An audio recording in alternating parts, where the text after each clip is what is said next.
खुलुमबाय।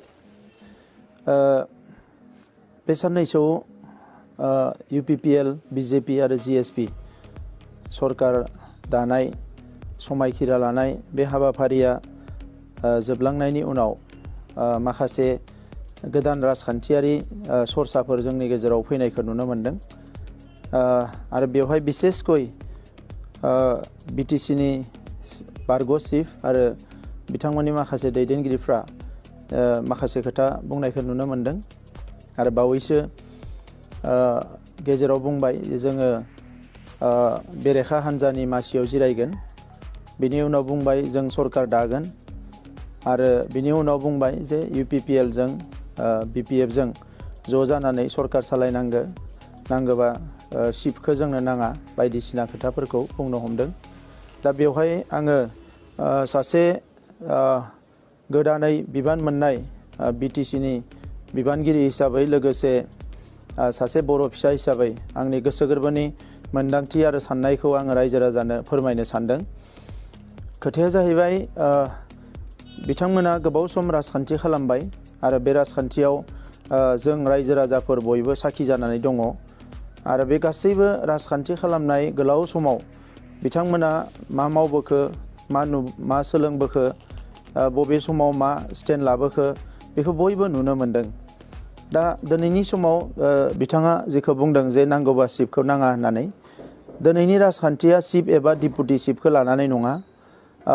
फार्स्ट आं बुंनो सानो, आङो प्रमद बर' हिसाबै राजखान्थिया आंनि जिउनि थांखि नङामोन, लोगोसे चिफ जानायाबो आंनि थांखि नङा।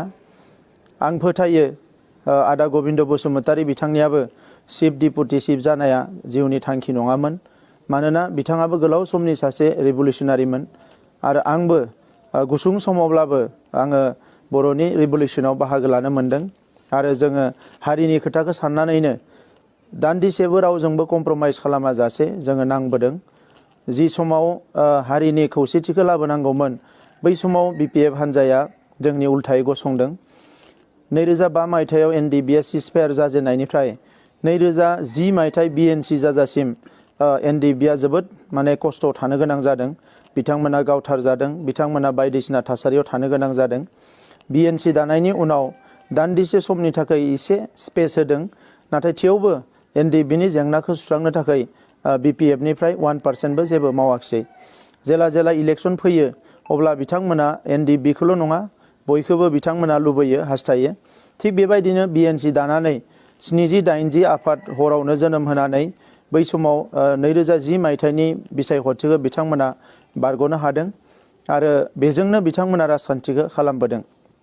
दा दिनैनि समाव बिथाङा जेखौ बुंनो सानदों कि BJPजों लोगो जानाङा, बायदिसिना जानाङा, बे खोथाफोरखौ बुंदों। नाथाय अलरेडि कंग्रेसजों बिथाङा 15 बोसोर बांसिन समखौनो कंग्रेसजों दङमोन आरो दानि समाव बिथाङा BJPजों दङ बा बिथांमोना BJPजों दंबाय थायो। गोजौआव मानसिफोरनि सिगाङाव बुंदों कि BJPजों थानो नाङा, सिङाव BJPनो सानफ्रोमबो बिथांमोना फन हरगासिनो दङ जे BJPजों बिथांमोना सरकार दानो लुबैयो, सरकार दानो हास्थायो। दा बिथांनि जि खोथाफोर बुंनाय बेवहाय सानफ्रोमबो मोनसे सेल्फिश मोनसे आखुवा नुजादों। बिथाङा जि मावो बिनो राइट, गुबुना हाजार राइट सानब्लाबो एबा थार बाथ्राफोरखौ सानब्लाबो बेखौ नंखाय होननानै बिथाङा इस्टाब्लिश खालामनो नाजाबोदों। दा बिनिनो बलि जादों जोंफोरबायदि मानसिफ्रा आरो बर'नि राइट थिंकिं मानसिफ्रा दिनै बिनिनो बलि जाबोदों। मानोना बिथाङा पावारखौ सानफ्रोमबो मिसइउज खालामबोदों आरो हारिनि खोथा बुङै बुङै बिथाङा पावारखौ सानफ्रोमबो गावनि आखायाव लानानै बेखौ मिसइउज खालामबोदों आरो बिनि गोबां बिदिन्थि जोंनियाव दङ। आङो बेखौसो साननानै एसे दुखु मोनदों जे मोनसे हारिया थांना थानांगौब्ला बे हारिनो माखासे जातीयताबादि इन्स्टिटिउसनफोर नांगौ। दा बे जातीयताबादि इन्स्टिटिउसननि आंबो मोनसे समाव बिबानगिरिमोन आरो बै समाव जोङो हारिनि खहा जानाय जेबो खोथा सानफेराखैमोन। जि क्राइसिसआनो फैया मानो हारिनि खहा जागोनब्ला जों जयै गसंबोदोंमोन। नाथाय माखासे दैदेनगिरिफोरनि आखुखौ नुनानै आङो सोमोनांदों। दा बिथांमोना दा गोबां समाव आं नुदों कि सोरबाया जुदि हरखौ सान होनोबा बिथांमोनाबो सान होननानै बुंफानो नागिरो। आरो दिनै लास्ट मुहूर्तआव मैयानिफ्राय साफा सानै मानसिफ्रा फन खालामनानै बर'जों बर' जानांगौ होननाय खोथाखौ मैयानिफ्राय रायलायदों। नाथाय आं नोंथांमोननो बुंनो सानो जुन मासावनो बिटिसिनि बारग' चिफ बिथांजों जोङो गवायाव रायलायदोंमोन, दिल्लीयाव रायलायदोंमोन। बै समाव गोबां परिबेस दङमोन, नाथाय बै समाव बिथांनि रायलायनाया अनलि पलिटिक्समोन। जोङो लुबैदोंमोन जातीय जेंनाया सुस्रांनांगो, एनडिबिनि गोरोबथाया जानांगो। बे गासैबो खोथाफोरखौ जों लुबैनानै बिथांजों जोबोद मोनसे पजिटिभ गोसो लानानै जों रायलायहैदोंमोन। नाथाय बिथाङा अनलि पलिटिक्सनिल' खोथा रायलायो, हारिनि गुबुन इस्युनि खोथा बिथाङा खुनुदिन रायलाया। बे जाबाय फेक्ट, बे जाबाय बास्तब। बिनि उनाव राहा मोनै जानायावसो जोङो हारिनि जेंनाखौ बारा गोबाव दोननो हानाय नङा होननानै एनडिबिनि लिडारफोर, एबसुनि लिडारफोर, माखासे सानसुमैफोर ज' रायलायनानै जोङो एकर्ड खालामनो थाखाय सिगांदों, नङाबा इयुननि समाव हारियाव गोबां बेले बेजे फैगोन होननानै। आरो बेखिनि समाव बिथांनि रला कमप्लिटलि नेगेटिभमोन। थांनाय 17 बोसोराव एकर्ड खालामनो थाखाय गभर्नमेन्टजों बिथाङा गोबां स्कप मोनदों, नाथाय इसेबो खामानिखौ बिथाङा मदद खालामाखिसै। एनडिबिनिल' नङा, हारिनि गुबुन गुबुन जेंनायाव बिथाङा खुनुदिन जेबो रल लाबोआखिसै। एफा एनै फैसा होनायखौ जोङो नुबोनो मोन्दों। बर'नि आफादफोरनो बिथाङा फैसा होदों, जथुम्मा खुंनो फैसा होदों, बेरायनो फैसा होदों, ओरै ओरै थांनो फैसा होदों। नाथाय सरकार हिसाबै हारिनि जेबो जेंनाखौ सुस्रांबोआखिसै। दिनै बड'फानि जि जोनोम सान 30 मार्च बेखौ जोङो फरायसा सान हिसाबै फोसावनांगौ होननानै गावनिनो गभर्नमेन्टखौ बेसेबां रिकुवेस्ट खालामबोबाय, दिनैसिम फोसावाखिसै। आसाम गभर्नमेन्टआ बेखौ मालाबानो प्रप'जेल हरबाय, नाथाय बिथांमोना मालाबाबो पजिटिभ नटखौनो हरफेराखिसै। दा बिनि उनाव गुबुन गुबुन बाथ्राफोरखौथ' जोङो बुंनोनो नाङा, गासैबो दिनै पेन्डिं जाजोबनानै थाबाय। दा बेबायदि समाव जोबोद दुखुनांथाव कि राजखान्थिनि सार्थआव बिथाङा बर'नि माने हारिमायारि गोथार मोनसे माबाखौ इउज खालामनो नागिरदों, सेन्टिमेन्टखौ इउज खालामनो नागिरदों। बेयो जोबोद दुखुनांथाव। पियर बर' फिसा हिसाबै बर'नि खामानि मावनायाव आंहा हेंथा गैया। आं जाय बर'नि खामानि मावो, बर' हारि जौगानायनि, आं बेखौ रेसपेक्ट होयो, अनार होयो आरो थैजासिम होगोन। नाथाय जोंखौ बिथाङा मालाबा आंखौनो बेपारि फालांगि बायदिसिना होननानै बुङो, नाथाय बर' हारिनि माखासे सेन्टिमेन्टखौ बिथांमोना लानानै गोबां समाव गेलेबोदों आरो बियो जोबोद दुखुनांथाव बाथ्रा। दा थांनाय समाव जि भायलेन्स किलिंसफ्रा जाबोबाय, बेवहाय बिथांमोना गोबां रल लाबोदों। बियो जोबोद दुखुनांथाव।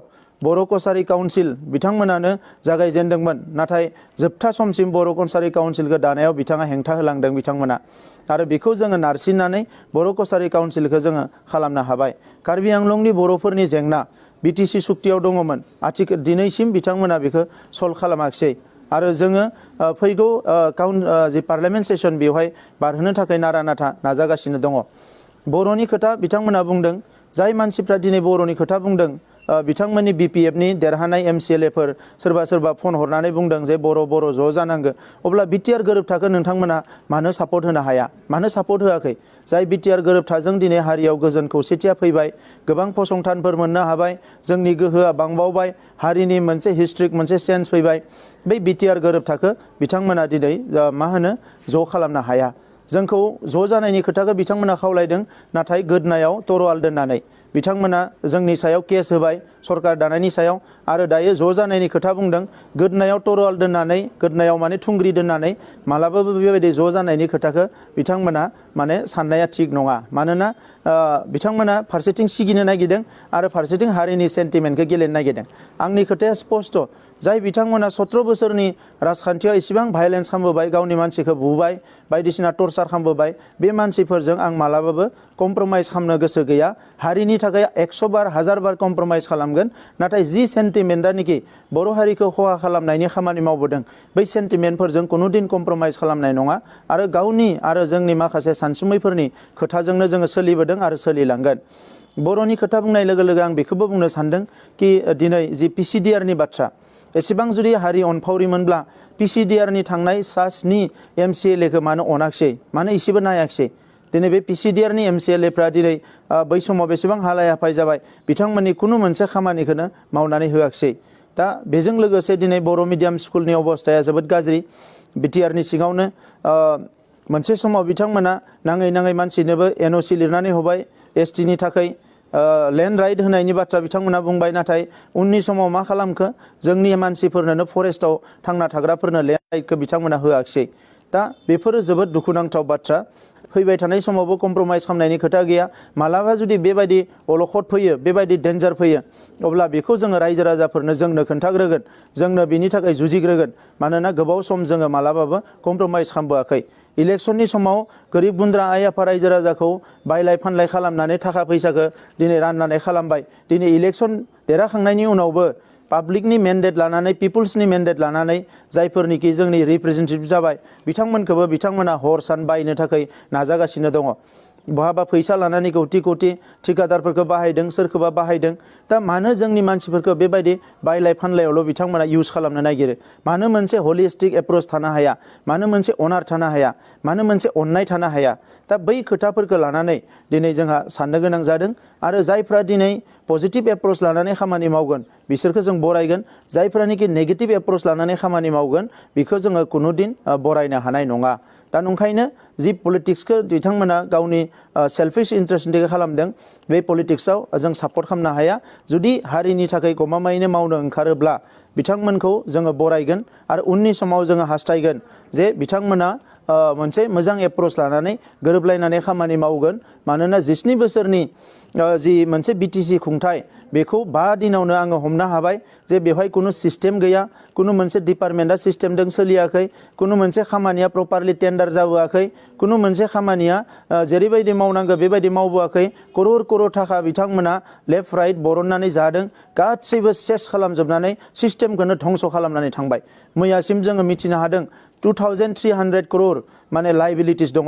मोनसे डिपार्टमेन्टआव 10% 5% खामानि मावनाय एडमिनिस्ट्रेटिभ एप्रुभेल होनानै गालांदों। आरो मैयायै आङो 219 करोड़नि माने बिथांमोननि जि मोनसे लाइबिलिटिस जेरावनोखि कुनु खामानि मावालासिनो एडमिनिस्ट्रेटिभ एप्रुभेल होदों बेखौ आं मैया केन्सेल खालामदों। आरो बेजों लोगोसे माखासे फाइलफोर दङ जों नायगासिनो दङ। बे फाइलफोरखौ जोङो केन्सेल खालामजोबाबा दिनै माखासे खामानिखौ जोङो मोजांनि थाखाय जों मावफुंनो हानाय नङा। दा बिनि थाखायनो आङो रायजो राजा नोंथांमोनखौ खावलायो नैबे समाव कुनु गोनो गोथो जानांगौ खोथा गैया। सरकारा UPPLनियानो जाफिनखागोन आरो बेवहाय दिनै केन्द्र सरकार राज्य सरकार जयै लानानै जोंनि BTR गोरोब थाखो इमप्लिमेन्ट खालामनायजों लोगोसे जोंनि रांखान्थिनि बेलायाव, सोलोंथाइनि बेलायाव, समाजखान्थिनि बेलायाव, जोंनि इनफ्रास्ट्राक्चार जौगानांगौनि बेलायाव मोजां माखासे फसंथानफोर जों गायसननांगौनि थाखाय आरो लोगोसे जोंनि सुबुं धोन जौगानायजों आरो BTR गोरोब थाखो 100% इमप्लिमेन्ट खालामनो थाखाय बे सरकारा खामानि मावगोन। दा बेनिखायनो रावबो जाहाथे गोनो गोथो लाया आं बेखौनो दिनै रायजो राजाफोरनि सिगाङाव खावलायो। आरो बिथांमोननि जि थगायनाय राजनिति बेवहाय जाहाथे रावबो मिसलिड जाया। आङो BPFनि देरहानानै थानाय MCLA बिथांमोनखौ खावलायो हारिनि जौगानायनि खामानि मावनो थाखाय नोंथांमोनाबो जिहेतु बुजिखायो सोर मा मावनो हायो आरो हाया।